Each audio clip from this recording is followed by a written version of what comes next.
Assalomu alaykum. Senzoraxon, yaxshimisiz?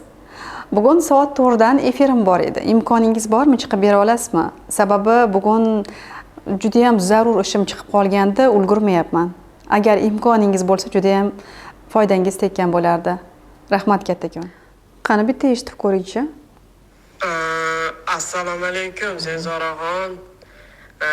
Tuzumsiz? Ana, bugun soat 4 da efirim bor edi.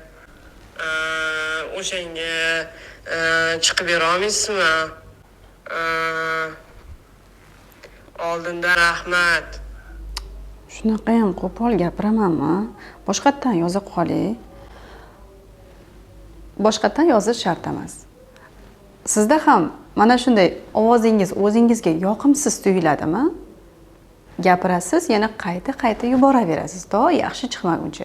Lekin baribir oxiri o'sha birinchi variantni jo'natib qo'ya qolasiz.